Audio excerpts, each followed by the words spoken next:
We are live. Great, say something. Oh, I was hungry. I've been waiting for this breakfast. I didn't want to start before all our viewers, our friends out there. And I'm so enthusiastic. I spilled the tea. Wow, you spoiled the mood.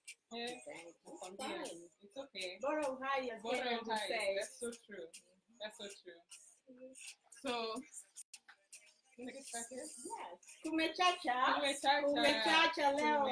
Nakwambia, look at this table. The breakfast has chachad. You see? Yeah, You're not playing. You're not playing. We're ready to have a real, authentic African breakfast music. Welcome to Tujipange Studios in Philadelphia City. Karibuni.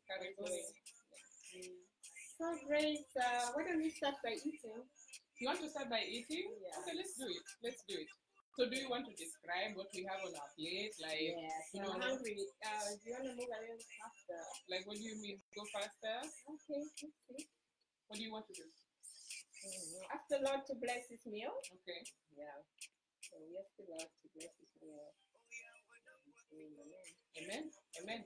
So Grace, when we started this breakfast show, was really to bring a lot of community and just talk about our experiences as being people in the diaspora and create some type of community. So we decided, what's the best way to start a breakfast show? We started with breakfast. So yeah, we're excited.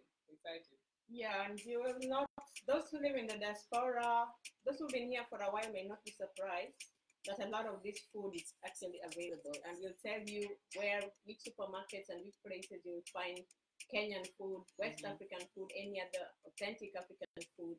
And for those who are new in the diaspora and still don't know where to find them, visit us on Saturday breakfast show every Saturday, 11 a.m. So as I promised, I have my 1,000 boys, and let me give you the history of this. So you see? Yes, you can call it omena. Yes. Daga. Oh, it's daga, yes. Yes, this is daga. But if you go to other countries, you'll find that they call it apple fish. It's also called silver cyprinid, something like that. It's also known as the Victoria sardine. It's also known as mukene. So it's a very, very nice meal. So although this time it's breakfast time, in America it's also called brunch. So brunch is something between breakfast and lunch because it's 11 o'clock. That's why you see we have ugali. We have ndoma, which is I was going to eat yesterday. We have mandazi. So the mandazis are these little mussels.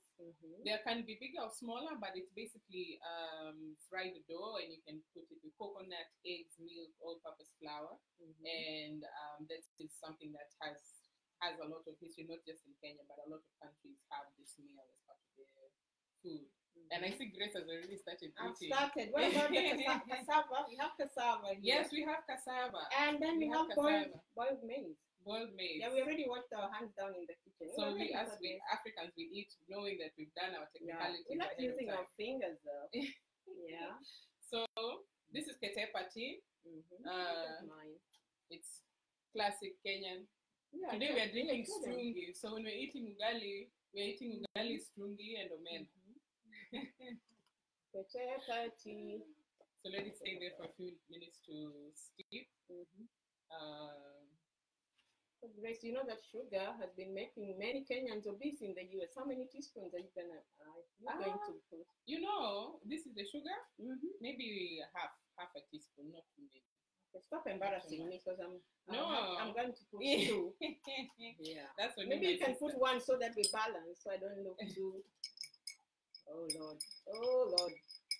Okay. So, in addition to just talking about, we don't just talk about what we're going to eat, but I'm wondering, sometimes over the breakfast table, we talk about what has happened in the week or something that has stood out. I don't know, what have you seen lately? But you know that everything that affects Kenyans affects us. Although you call us watu wa maju, we are still part of the family. We really are part of the family. And any news, anything that affects Kenyans back home really affects us personally. So we read the news online, we watch the news, we watch you guys every step of the way. And what attracted me this week were a few things. One was there's a woman in Kisi who disagreed with the husband, and they argued because the husband was ghosting. The husband would disappear from home. I'm not I'm not talking ill of our brothers. This is just one story that was in the news. We love you, brothers, boy child. So they argued and they fought, and the woman ran away to her parents' home. And wonder of wonders, the husband followed her to the parents' home, waited out, and chopped off her arm. So she appeared in hospital with her arm chopped and with a very huge bill. So that is something that if you did hear, I think you'd be spending a very long time in prison. But I think ghosting is a normal thing. It's become common in our society. Ghosting, yes. Let me stop you first. So when you say ghosting, you mean how like sometimes men, not just men, but also women. Yes, women ghost too. You go and disappear. Yeah, ghosting is now normal. So people, your spouse, it's normal, your partner especially goes and disappears for a week. Yeah, and you're saying that it's normal. It's not normal. Not normal as in that it's a good thing, but normal that it has become almost normal. Like, let's be honest out there. How many of you will ask their husbands, where have you been for the last 24 hours? Where have you been for the last week? In many homes, one couple or the other keeps coming and disappearing. They're not accountable. Their phone is off. That's what's called ghosting, because you're living kind of with a ghost. You know, like you're living with someone's shadow. They come in and out like, you know, you don't really see them. Like you're living with a picture of them in the wall. The picture, people know, the kids know the picture. That's our father, that's our mom, but you never see them. So ghosting is disappearing. The person might be having a relationship somewhere else. They might be just out with the boys in the boys' club, but they disappear. So you're saying that this person, you're saying that you're operating on this thing has become normal. It's become a regular practice. Like people are accepting this as normal, but it shouldn't be normal. Yeah, because right here in the US, for instance, if you start ghosting like that, you don't see your husband for 2-3 days, you call 911. And then if they find them somewhere, they might have to explain where they've been. Yeah. So is it wrong that the lady asked? Then if the lady did not want to be honest, a lot of our men don't like to be asked, where have you been? Because it's like you're monitoring them. They want to be out.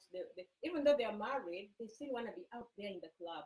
Some may be working, or they might be having a pango or condo, you know. And right now, I think the Kenyan government has allowed polygamy has been there, like under the customary law. But right now, the Kenyan government has kind of officially allowed a man to have as many wives as he can, and he does not have to ask the first wife.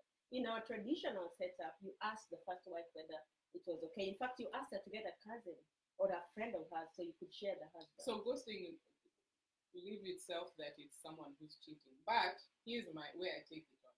Yeah. Whether it's traditional or not, I still feel like the act of severing someone's hand in response to whatever the person did, that's a crime. Let me tell you, Grace, if I got married to you with my hands, how am I going to live without my hands? You will have to be answerable for where you put my hands. Unless you ate my hands, then we take you for operation in the theater. Because now it's even too late to sew that hand back. Like it really, really, guys, that's crossing the boundary. When someone seeks refuge, whether it's in a church, whether it's whatever it is, when someone has gone back with their parents, especially if you got them from their parents, leave them there. You can get someone else. Why would you chop off their hand? Of all things, that's almost like murder with intent. But that story is almost messing up my appetite. You know, I like my ugali. And that's we're using our hands. So why did you cut your ugali, Gray? Why did you cut your ugali? Ugali adiambo. Ugali, how do you eat your ugali? Because for mine, I've been here for 5 years, but I've not forgotten how to make my otonje. You're not, unless you must have been born here. You're not making an otonje. Let me make my otonje, please. So you know how to make. I know how to make my otonje. Some of these things. An otonje is when you make. So what you're holding is ugali. Ugali for the new people here. It's corn flour. So when you're doing an otonje, you're basically creating a good hole, like a good receptacle for whatever you're going to eat. The dish, it's like a little soup dish, like you said. We don't have soup. But what we have is omena. Let's have it with omena. This is deep fried omena. 1,000 boys. That's what we used to call it in Kisumu. You know why we called it 1,000 boys? Because when there was a school called Kisumu Boys High School, and when the boys came out after school,